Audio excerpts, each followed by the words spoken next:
Us online tonight is Born to Be Wide's Sinking Scotland panel, and the idea of this is really to look at how Scotland can take more advantage of the possibilities around sync and working together with the other creative sectors that are looking to license music. And it's part of an ongoing project that we have to help people get synced in Scotland, help train people. So we have a workshop on I want to say the 25th of March, I should have slotted up on this, online, which is a 4-hour workshop. So if you buy a ticket for Wide Days, you can take part in that. We have a sync feedback session. And it's also worth giving a shout out to Henhoos, the collective in Glasgow that are also doing some work in this area for women musicians and songwriters. They are actually on Loose Ends, recording their Loose Ends broadcast today, so they couldn't make it. But it's worth mentioning that Tamara has just been taken on as a sync agent by Peer Music. So there are some opportunities already happening here.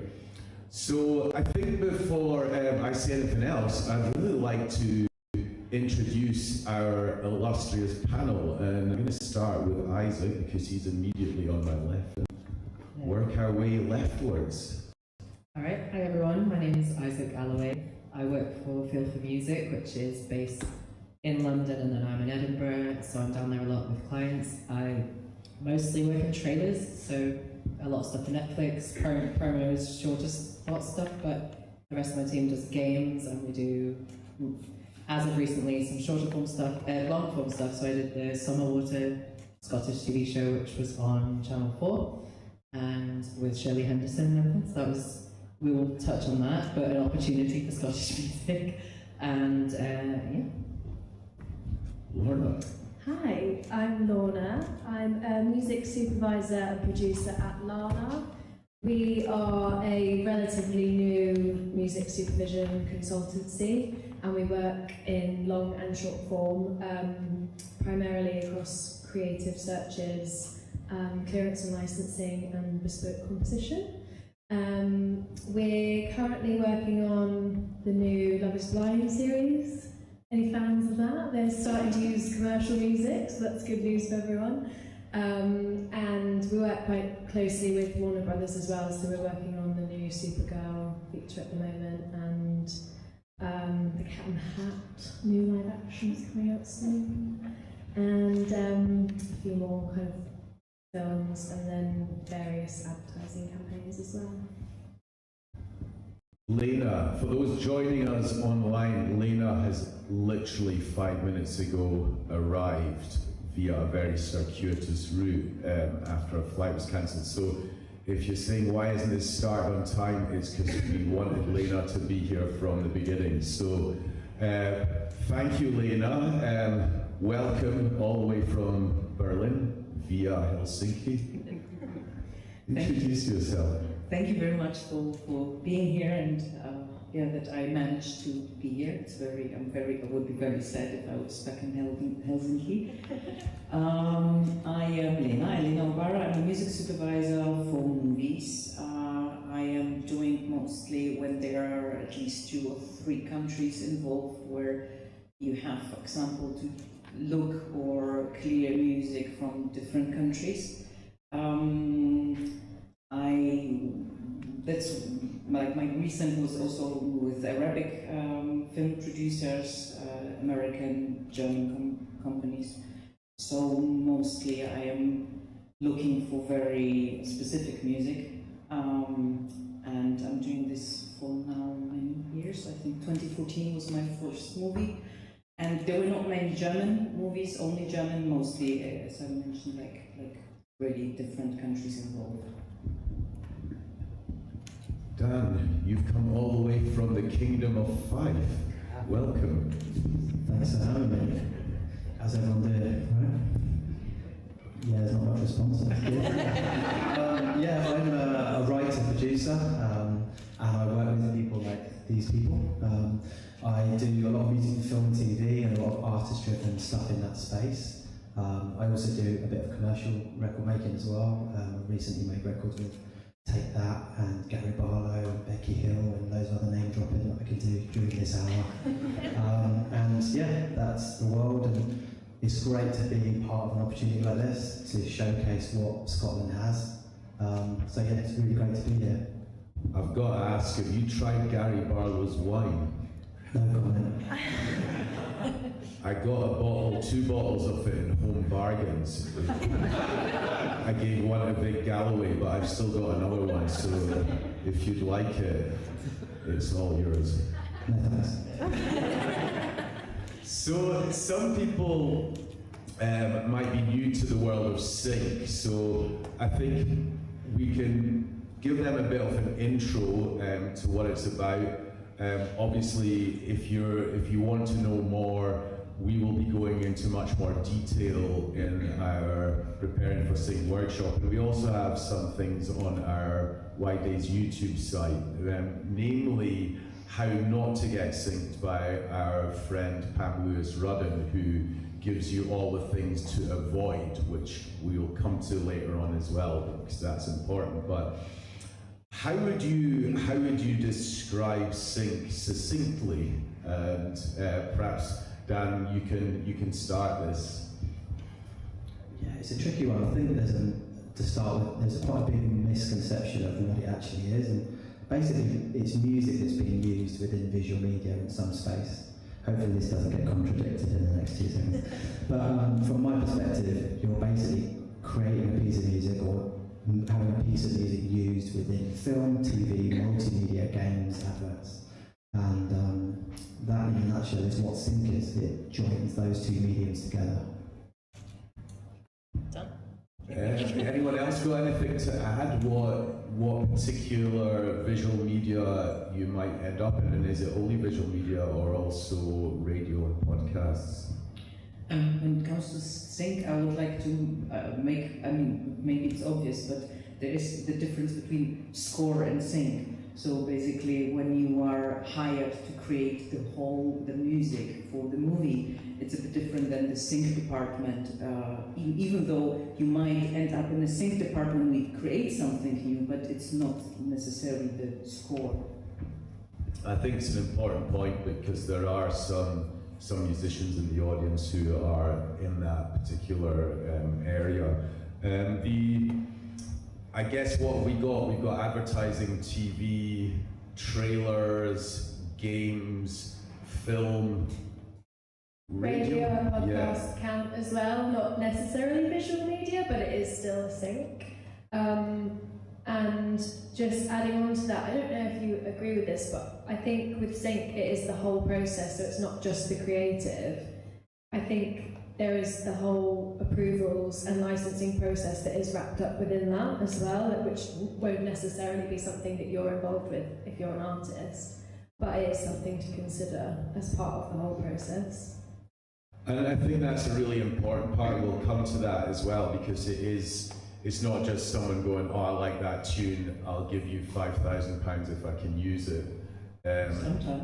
Yeah, if you've got your rights clear though from the composer or the artist perspective, there's obviously a lot involved potentially on that side of on what things Scotland has that offers potential opportunities in this area. And I'd really like to come to Isaac and Dan first on this, because you've both moved to Scotland.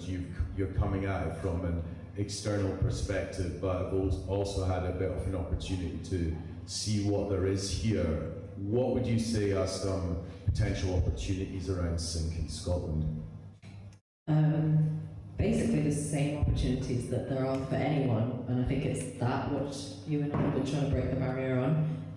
Like, use the fact you live in Scotland to your advantage and pitch what you're doing as like all the character you've got, all the live gigs you're doing, like use that, but being here as a base is not restrictive, and to come at it from, oh, no one will ever find me because I live in Scotland, is not the way to go about it. You want to, like, there's so much good music going. Like, I go to Glasgow and I've heard things and then gone to look them up. And there's no Instagram page. I can't even find them on Google. That happened once, and I tried to get in touch with them because I had a project on. And they'll never know. And I still to this day don't know how I would contact that band. So. Yeah, I mean, Dan, what about you? I mean, what opportunities do you see here? Obviously Fife isn't Edinburgh or Glasgow, but you're in Edinburgh now, and don't knock it, it's amazing. Yeah, exactly. I love it. But are there any things that you've spotted here where you're like, actually, there's all these production companies that are less than an hour from where I live, and I can meet someone for a coffee, or I can have people are accessible that are using music. What's been your experience so far? Yeah, it's a bit of a broad one for me. I mean, 20 years ago, I didn't expect that I'd ever be able to live up here and work within this industry. I'm not saying that all my work comes from Scotland, but I wasn't really aware that when you live in London or Los Angeles or one of these epicentres, you kind of think that it's the centre of the world, and it's not really the truth. Like, there is talent everywhere, like it's been mentioned. For me personally, geographically, you've got Dundee, which is about 20 minutes from where I basically am, and there's so much opportunity there. It's one of the pioneering cities for gaming. I mean, Grand Theft Auto, I think, was created there, and amongst other things, the Beano is there. They're creative hubs, and also the internet has just made the world flat. So the opportunities often still do get pulled from big cities, but from my perspective as a creator of music, it's working with the artists that are local. So when I first moved up here, I wasn't working with really anybody here. I just literally was working on my own, and then people were coming in, and now about 40% of who I work with are Scottish-based artists, and then we're trying to find homes for music within the sync space. So I've kind of gone full circle, but it's more the resources for me that then expands out on an international scale. Do you find it's been relatively easy to connect with production companies or games companies or anyone else really seeking to license music in Scotland? I think it's been the same as any other process, really, and it's, you have to have, like we've touched on, all of your ducks in a row. You've got to have your stuff prepped, and it's a case of relationships and contacts and building networking. So it's no different. Obviously, the pool is smaller in Scotland, but the resources are there. So yeah, that's. What's been your experience in that respect, Isaac, in terms of connecting with people that actually want to pay for music? I'm still learning that. I think it's much easier in London, I will say, because there's more big events and just the kind of chances of you bumping into someone that could be helpful are greater, which is why you have to be more specific up here. And I mean, you're all in this room, so that's a good job. But really seek things out, and because we don't have quite as much in terms of what London has, then that anyone is going to be in that room. In London, they might just be passing in and out, but it's very kind of focused. In Glasgow, if there's a Glasgow Film Festival or something, probably anyone who's in media in Glasgow is going to be there. And a film festival in London, they might turn up. So. You live in Edinburgh. Are you aware of the Edinburgh International Film Festival? It's one of the oldest film festivals in the world. Yeah. I mean, really, this actually, we've got the television festival as well, although I think sometimes from a local perspective that's basically London moving up to Edinburgh for a few days. But Lorna, you've been at the TV festival. I don't know if you've been at the film festival, but in general, what opportunities do events like that offer, do you think? I think it's amazing actually, because you don't necessarily need to go to the actual festival. You can, but they are really expensive, so it's not an opportunity that everyone can afford. But like you said, everyone goes. There's so many music supervision agencies, loads of directors there's producers there. They're all going to be in Edinburgh or in Glasgow for those dates of the festival. So all you really have to do is kind of connect with those people prior to the event. If you send an email out, send a message out to people on LinkedIn, ask if they're going, I mean, every time we go to those festivals, we have meetings with composers, producers, directors, anyone who's around that wants to have a coffee. So I think it's just a case of kind of throwing things out and see what comes back, because you will get meetings with people, and obviously it's amazing to meet people in person. Why not take that opportunity while they're in your city? I just add one thing, invite them to things. I've forgotten about that whenever I go to a conference in another country and an indie artist is like, I've got this showcase in this really cool bar, here's a guest list ticket for you or something. Give them a sense of the vibe of it. We're just people like trying to see a new city and things like that, so if someone's in town, just reach out. If you invite me to something and I'm here, I will come. Yeah.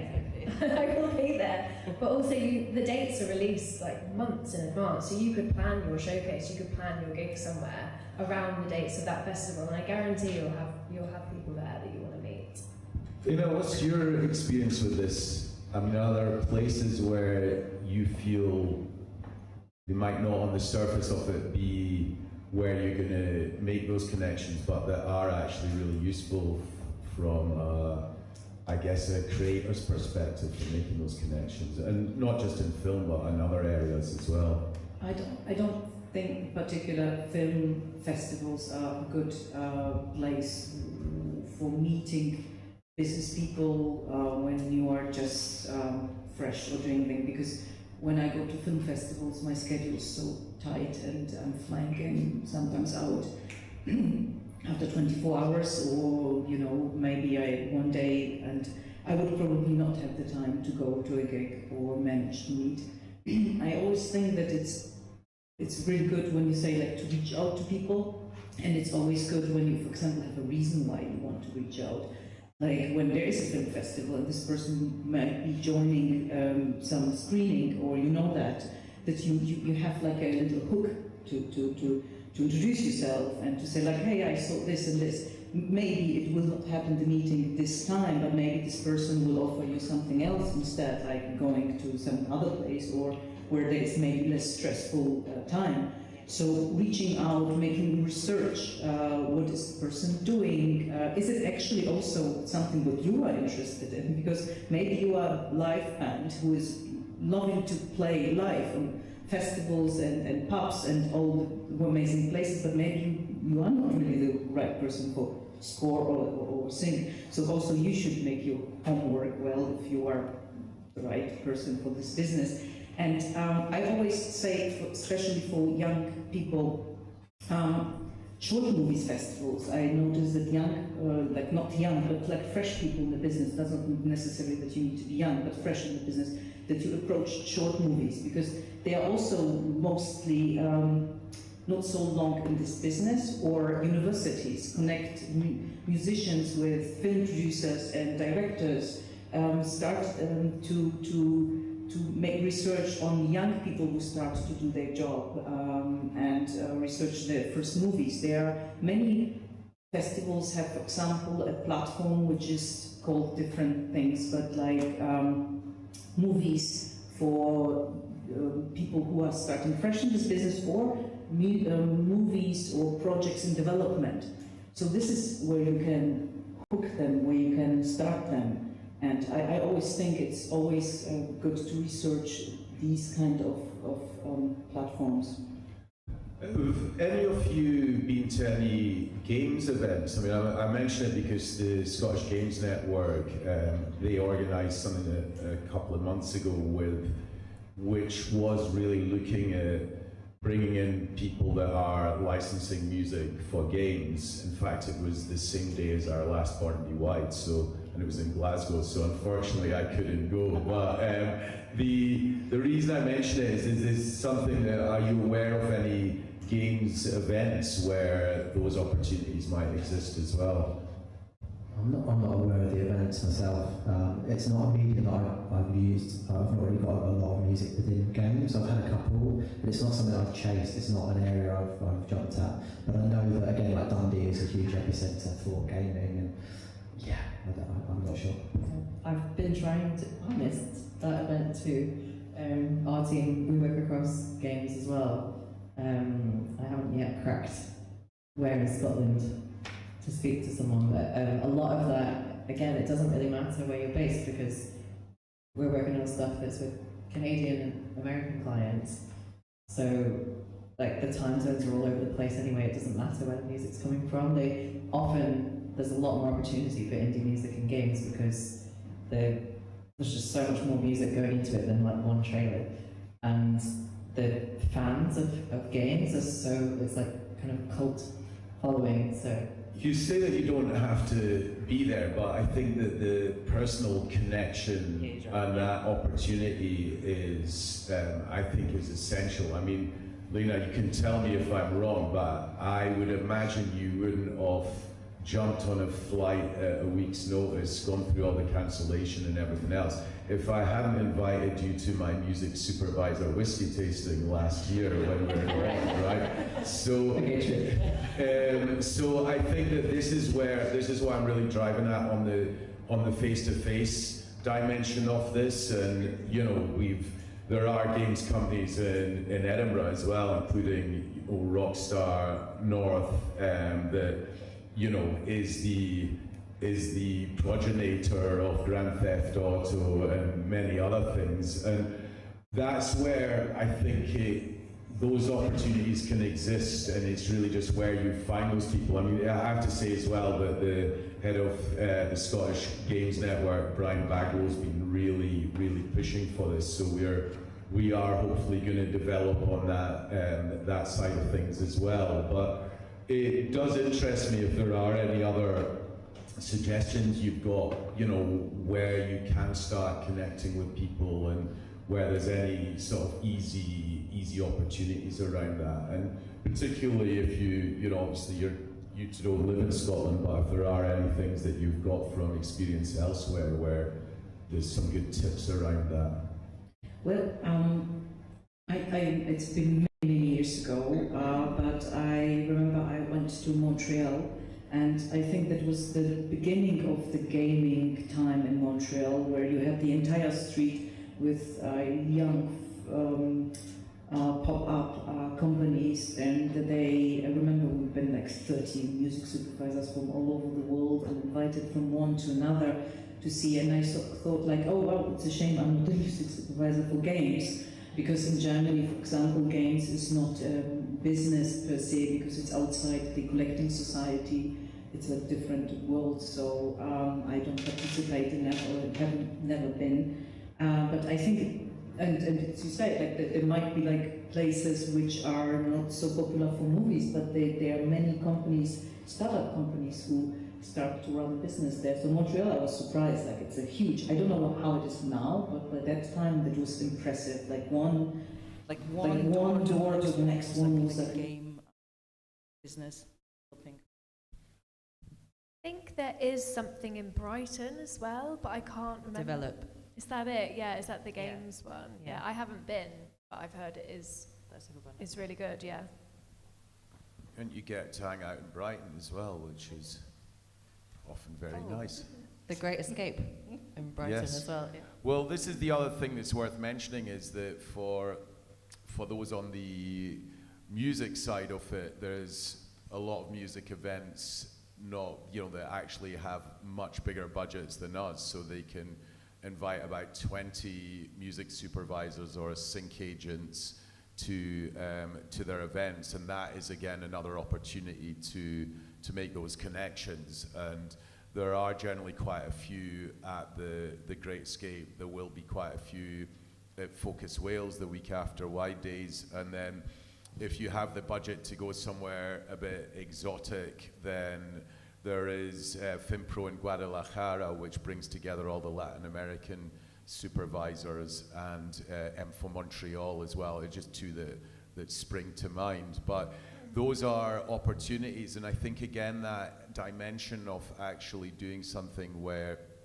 you are engaging with people, where often they have this right across the board, where you've got someone that might be really recognized in their field and really well known and famous, but they're like anyone else if they're in a new city. So actually being brave enough to just send them a personal email and offering to you're inviting them to something you're doing or offering them something nice can actually go a really long way, because even if they've got an action-packed schedule like Lena, if you've got the right whiskey tasting, then you never know what could happen. And I mean, I think this brings me on to, you know, another element of this, and I think it is one of those aspects that there are a lot of misconceptions, like I alluded to at the beginning. And I think that one of the challenges that we really have in Scotland, and we've been really trying to work on this, is the fact that people are making great music in all sorts of different areas, but they're very often, let's put it politely, an absence of what is really required in this world. Both a lack of understanding about rights, but also just maybe, not to put too fine a point on it, a lack of professionalism. And I think that that's maybe something where I come to you first, Isaac. What would you say is some of the main challenges here from the from the creator's perspective? What would you look for, I guess, is my question. And what aren't you getting at the moment? Scottish kind of energy, let's say, is great in networking environments. Like, I think that's what, when people come up from London, they have a great time with us at Wide Days and stuff, really good. But when I have an editor that needed music 5 minutes ago, and not 5 minutes ago, it's usually yesterday, and I am desperately going, oh, I could get that, and I know that I know 5 bands in Scotland that make something like that, or I heard someone at this event, and I text all up and go, do you know the lead singer? I can't find a contact detail anywhere. So usually I go on websites and there's not an email, there's not a phone number, not an indication that maybe there's a manager or a rep or like anything, and then I go on a social and I just can't find a name of who's in the band. So after 3 days, you know, sometimes I'll pull out the number, or you manage to do some sleuthing and you get the number, and then what happens? Maybe just don't hear anything, or like 3 days later there's just found this email, and when do you need it by? We already synced something 3 days ago, so it's an awareness of sync. Like, there isn't, if you do the preparing for sync workshop and you brush up on some of those basics, that might be all you need just to impress the supervisor or get the trust of an agency, of someone going, okay, they're going to reply to me. I get the sense that they understand urgency and responding. I think Dan and I we were saying the same thing, right? Like, just what does professional mean? Yeah.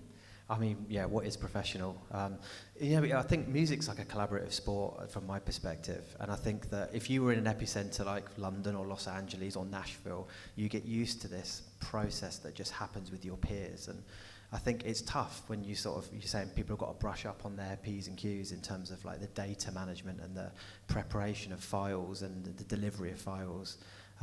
It's just being aware of it, and events like this hopefully shed some light on that and allow you to then dive deeper into that, what is required in terms of metadata and how you supply and deliver music to this medium. You know, if you're sending stuff to a record label, it's the Wild West. It's an old-fashioned route of sending a tape in right through to emailing an A&R guy or whatever it might be. But when it comes to sync, it's such a fast process.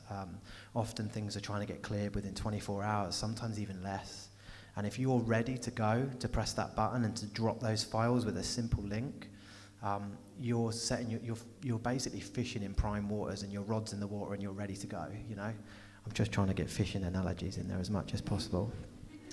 I think the same goes for rights holders as well, though, because time is of the essence a lot of the time, especially, well, in any form of media, actually. But, for example, recently when we were working on this big Netflix show, a lot of music is needed. And to be fair, it was the week before Christmas, so everyone's trying to wind down, and we're like, we have a massive music brief for everyone. But there was one rights holder who sent us options immediately, and everyone else sort of slowly drip fed everything through. We were still being sent stuff mid-January. Guess who was in the edit? Guess whose music's in the edit? The people that sent it first, because we were able to send that through quickly. The editors are there working on it, so it's kind of, that timing is really important as well. And also, like, again, I'm not important in this business at all. I'm just a middle person. So basically, I am not the decision maker. I'm just the person who tries to push music to the person who should decide on it. And so basically, I'm not the person who is deciding on it in general, mostly, like 80% of it. And just an example I had recently, I joined to Zinc Camp, which I never did before because I thought like it's a waste of your time. Not mine, because I love the sync camps, but your time, because your creativity is over there, and I was always afraid the stuff. What's a sync camp? Yes, sorry. Sync camp is like organized by different collecting societies or different organization, music export offices, or different platforms. GEMA, PRS, SASEM, but also publishers collaborating together, or labels collaborating, organizing like little camps where you go for a few days. And they invite music supervisors with a brief, and composers or producers or different people who are creating music to the brief which the music supervisors are bringing along. And I never joined these kind of events because I thought it's music which will end up on a shelf, and I feel sorry for this creativity. But then I had a movie where I was really desperate for music, and that was the time where actually Finland called. Yeah. And Finland... You could have met them in Helsinki airport Yes, with a couple more hours, right? So I went there because I really desperately needed music for this movie, and I knew that my budget is like almost not existing. And we created a lot was used, and also I started to participate in these sync events and sync camps. And one thing what I wanted to say, it's not about just the time, but also about awareness. I had the problem that suddenly, because the people sit in groups of 3 mostly, and created music during the day for several briefs. And then when we decided to put it in a movie, suddenly I recognized that the person who signed the agreement that your publishing rights obviously are with you, but then suddenly they had a sub-publisher somewhere. I had to use it in Germany, and then I had to talk to Cobalt Germany, but Cobalt Germany had to talk to Finland. Finland the Cobalt was just a sub-publisher of some small, and then suddenly I noticed that the music I cannot really use because there is no time for me or all these partners to clean up or clear it up. And even though I had the music and we knew all the writers and everything was literally go, I could not. And this is also something. So this is then specifically with the writers that are signed to have got a publishing deal, basically. Well, I had experience recently also where they were not published. And I connected them directly to the film production company, and they had to sign the agreements, and the money has to be sent. And they did not reply. And the producer was like, Lena, your writers are not replying. And your writers are sending me papers where I said it should be 3 signatures on it, not just 1. So it was so chaotic. And I thought like, damn, I love this idea of sync camps, but I think that we need to talk about it ahead. How does it work? Maybe make pre-agreements, or I don't know how. I'm still thinking. It's more than just the creative. It's the whole approvals process, and the licensing process is so important. I mean, this is the bit. It's almost like you preempted my question, because you've already highlighted something where publishers are involved and where 3 people are involved, and that's just to me the tip of the iceberg. I mean, if you've got, say, a band with 4 writers and they're on a label, even if it's a small label, then you've got those 4 writers plus the label. I guess they all have to agree, right, to make the music available. And if there's a publisher in a mix, they have to as well. So that's already 6 rights. And then never mind things like territory by territory. So, you know, suddenly you've got this whole rights issue mushrooming, right? Is there anything else within that mix that I've left out? Because I think this is why, you know, the time is of the essence. And I suppose going back to the opportunity element of it, if you've got all that stuff sorted out, then you've got much more chance than someone who hasn't, right? What other rights can you think of? I can't think of any other rights myself, but it's all about the data preparation. Once the creative part is finished, you have to be able to deliver that on a plate to, like we said, a medium that is just so fast moving. And you know, I've definitely been in a position where I've missed out on those things because maybe one of the writers was published or unpublished, and it's just become a bit of a hurdle that's not going to work in that time. And I think it's important to be aware that a lot of, say, a big movie, which is what everyone aspires potentially to be part of, often it's 6 weeks before that film is ready, as in to get it finished, is when the composer of that movie gets the final edit. And I think people seem to think it's like a 2-year-long process, but it isn't. And that shows you how much effort goes into that last hurdle of a movie. And it's just, it's the fastest paced area of music I've ever worked in. So yeah, I've gone off on a tangent, but yeah. But I mean, let's say someone has some of these opportunities you're talking about where it falls through. I mean, what was that worth with the sync camp where they couldn't get their act together? How much money would they have got for that day's work? Well, you mean how much I earned? No, how much they would have been paid for that license. At the end, the producer and me, we were really pushing, and we were really even contacting the sync camp organizer to get their people together and answer and so on. So the last movie I worked on during the sync camp, I managed to put 11 songs in it, which is a lot. And each writer was paid, I think, 1,000 euros only for side, so it's nothing. And I mean, I was happy that we managed to get, because often in sync camps they say you don't get any. Maybe I invite you for dinner, not me, but the producers.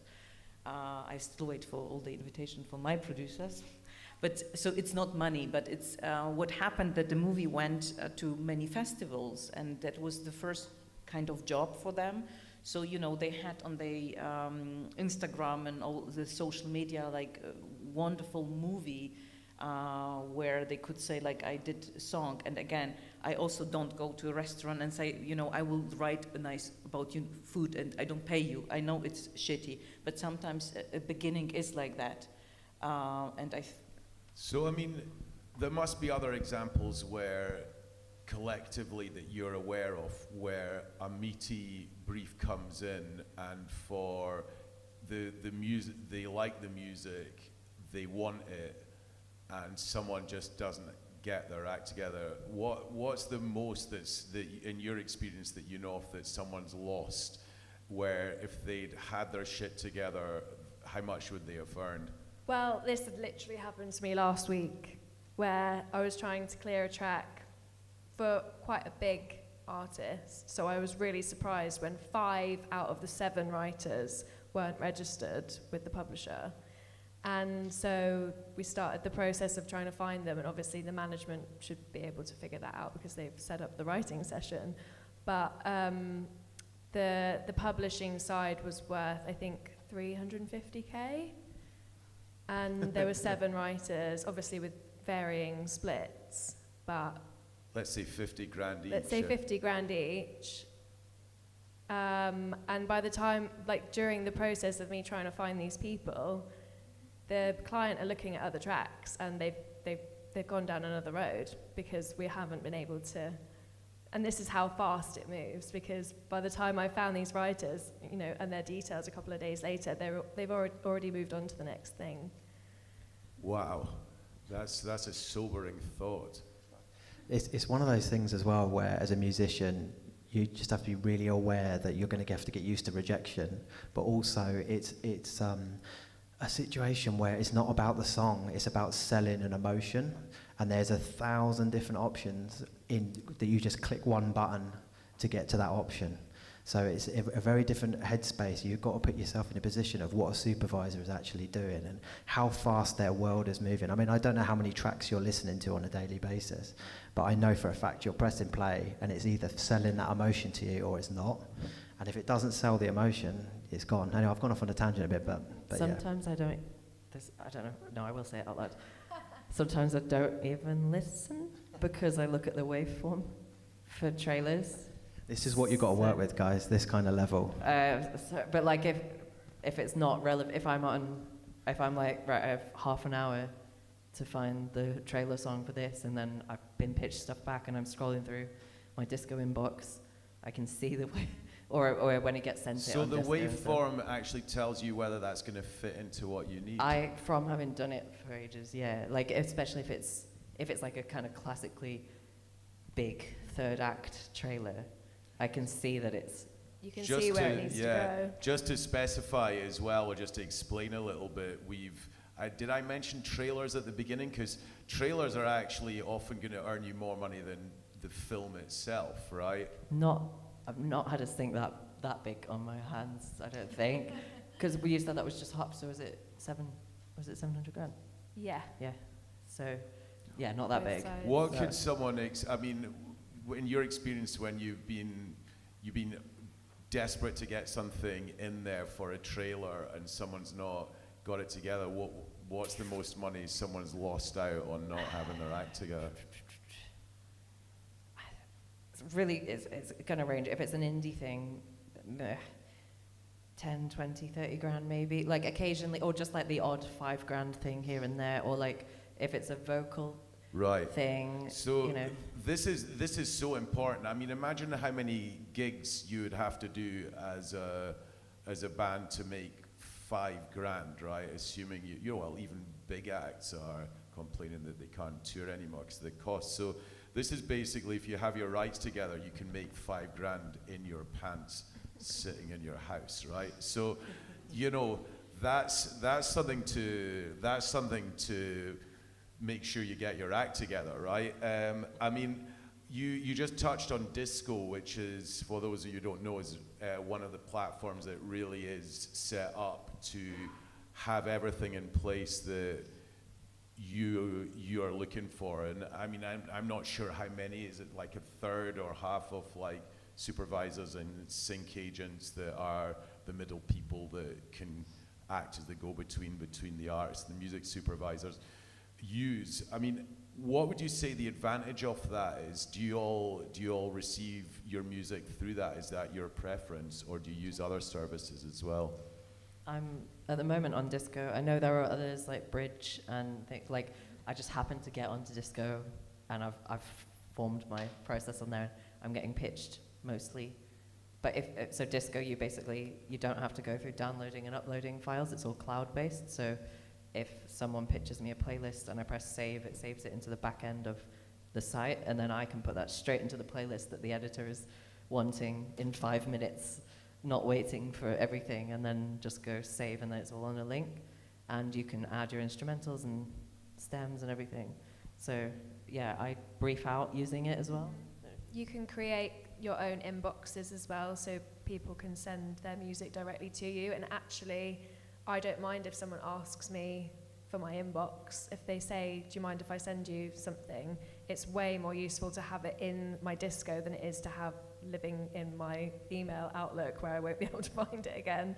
But that's a really good feature as well, so don't be afraid to ask people for that. Yes, I also use disco, and also again the territory thing. Are we sponsored by disco? Well, should no, we be? but we. No, the thing is, this is online. I was about to say, fucking should be. They've had so much free coverage from us, right? And it's then true. the person that I brought up to Y Days then moved on, and it's like, come on, get someone else that give us some disco, give us some money. But what I want to say, it's like when, for example, when I work also with music supervisors from different countries, we work together, And it's also very important that, for example, I know that the rights which I have in Germany might not be the same what we have in the UK or what we have in Ghana, literally. So this is also very, think, what I as a music supervisor need to be aware that when you send me info that I know which countries am I, for example, allowed to pitch it or which countries I'm not allowed to pitch it. Moving on from rights, going back to the creative dimension of this, how much demand do you think there is for music from Scotland, and are there a lot of things where it's got to sound like it's got pipes or a clarsach or some kind of flute? Does it have to sound like traditional Scottish, or there are other things from Scotland that you'd be quite happy to accept? Does it really matter what kind of music you're making? And I suppose the next question is, are there specific types of music that work particularly well for different elements of sync? Yeah, so like I said, I worked on a Scottish series recently, so that definitely was trying to get Scottish music in it. It didn't end up going through, but was working on Department Q trailer, so we did, I don't know if she's in here, but did a remix of Dead Pony for that, and I loved it, and then they didn't go with it. Whereas, like, this is actually in Edinburgh, like, how often are you going to be able to use something that's, like, from a Scottish band? Sometimes They are from Glasgow. Yeah, I know. They needed the grit. In games and in film, for things that are like fantasy, they just want, they say like Celtic or like Nordic, but like that kind of medieval folklore kind of, like if you've got those kind of instruments or the bagpipes or something, even if it's subtle, that's something that not everyone has got a set of bagpipes they could be using. So like use it to your advantage again, and like put that in a playlist or make it part of your identity when you pitch yourself. What about singing in a Scottish accent? I mean, do you find that there's demand for that sometimes? I mean, there are many bands who are singing in Scottish accent. And have you used any of them? Well, I don't, but there are many famous which has been used in many big movies. So I don't think that the accent is something which makes it difficult. And also I think that Scottish music is very particular, very well taken, when you can say, because the bagpipes or the sound has such a unique thing that you don't need to have Scottish theme to make a feeling with. And also nowadays music is not used so placative as it used to be. Like, when you had a French romantic movie, you used French music. You don't do that. Like, we'll have a look at Fargo series, which kind of music are used there. It's completely different. It can be Celtic and can be from old Polish people from just the having mountains. this picture of like a romantic scene with someone with a sort of hard Leith accent crooning over the top, the mind boggles. But yeah, I mean, it is interesting. Have you had any, what's been the most extreme thing genre-wise that you've ever managed to place? I mean, have you had any black metal or nosebleed techno or anything in that that area? We did a custom of Old MacDonald for The Gentleman for a TV spot.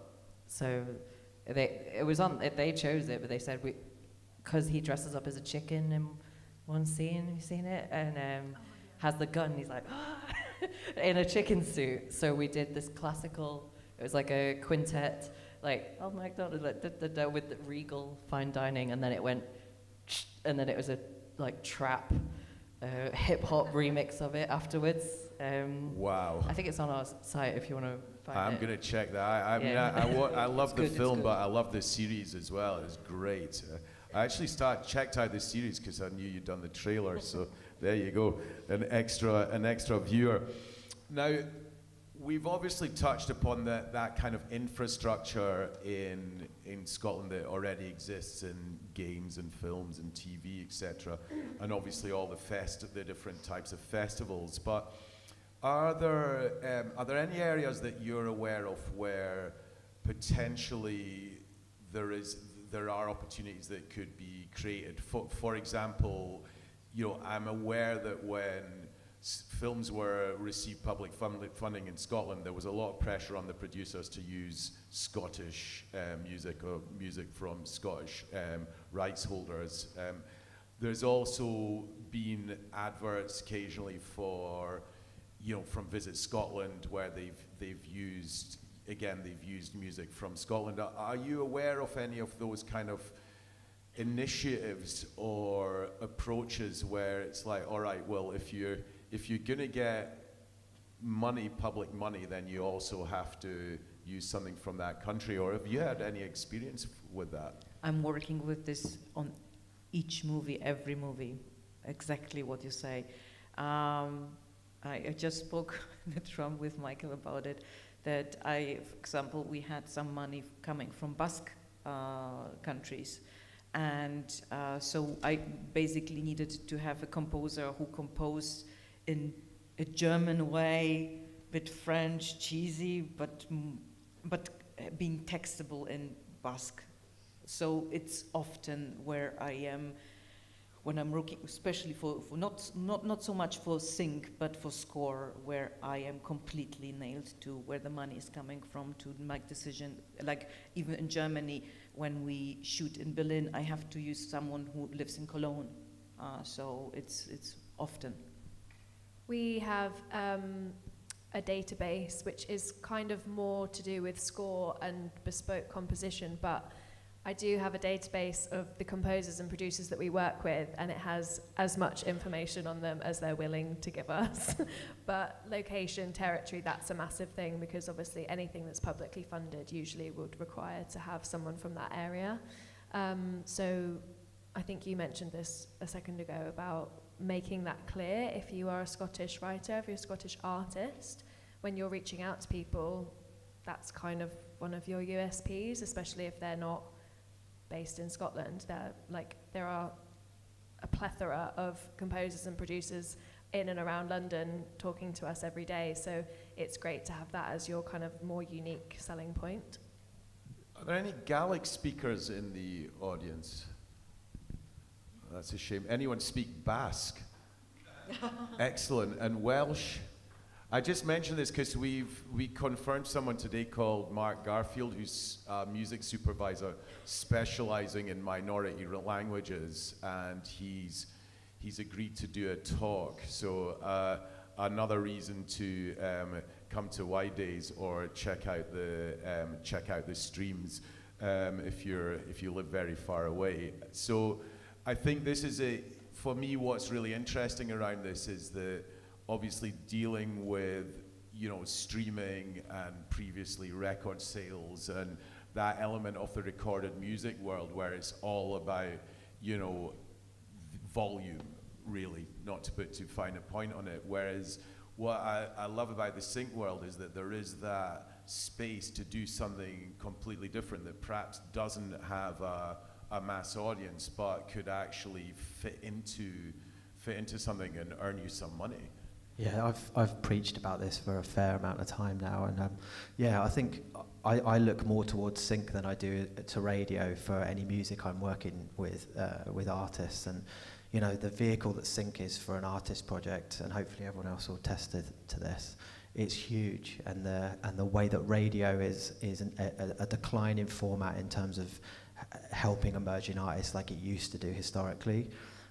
Sync is so powerful, it can change the size of the venue that you perform in the year after across a nation, whether it's a yogurt advert through to a big movie.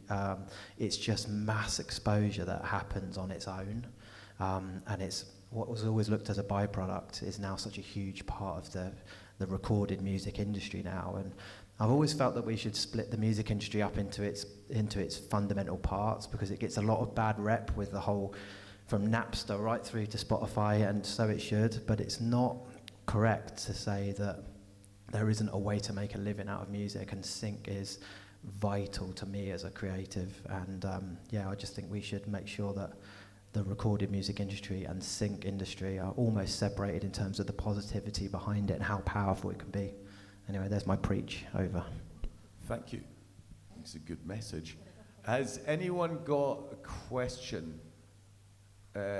We get a microphone over to Rachel. Do we have one? I think I saw.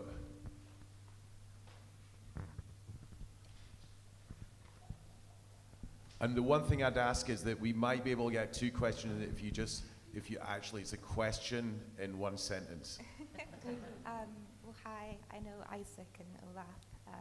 I do kind of orchestral pop music like Lana Del Rey, and I've just been spending all my Christmas on disco, doing all my nesting files and stuff. So I was just wondering, when I send my music over, do you want everything, or do you just want like the best tracks that I have? I would start with a playlist, like a sampler playlist. Okay. You could do it by moods. Just keep the folders kind of short and snappy, because then you show that you know what we're looking for as well. Cool. But maybe like 8 songs on your first sample or something. Yeah, I agree. Your best bits, and then Okay. because we'll come back when we've got something more specific. And I know music supervisor who actually like to have as much as possible, because then they claim that they found it. So it was not you who has chosen what is nice, but them. So, it's like sometimes for some, again, it's sometimes good to ask ahead, like, do you prefer more or less? Because some like to have a lot. Okay. That's it. Just think about the brain that you're sending that to and what they're looking for, and you want to categorize it, simplify it, minimize it, and the strongest tracks first, and designate it by mood. I've just said everything that everyone else said. Thank you. Oh, and so include your instrumentals for me, Yeah. just because if I don't have time to ask you for it, that's another thing where you might have missed Yeah. 5K. I've I got couldn't everything download for it. you, Yeah. so So I would it's just include the instrumentals of the ones you're sending. Yeah, just one tiny thing as well. With disco, it's such it's like an expansive MySpace, isn't it? Yeah. And what it does is it just allows you to have your lyrics, your metadata, your splits, your address, your phone number. It's just a drag and drop process for everyone that's going to take that content. Yeah. So yeah. Yeah. One quick one at the back. Who is it that had their hand up? Or has your question been answered? Right. Oh, then we'll have to wrap up. Then I'm sorry. Thanks for joining us. Before I always forget to do this. Right. So can I take a photo of you all? Is there a way to make a bit lighter so we can actually see everyone in the room? For those of you online, we are about to disappear. So hold the date for the next Born to Be Wide. Check out which will be about the role of independent festivals in developing talent and coming up with fresh ideas for events. So that's the last Thursday of February, so put it in your diary. And then we'll have another one the last Thursday of March. And subscribe to our mailing list for information on our Preparing for Sync panel and or workshop rather. Sync or swim listening session or feedback session at Y Days. And thanks to the whole Wide team for tonight. I'm the one on the stage, but without the whole Wide team here roundabout and the panelists, there would be no night. So stick around. Bye-bye to the online viewers.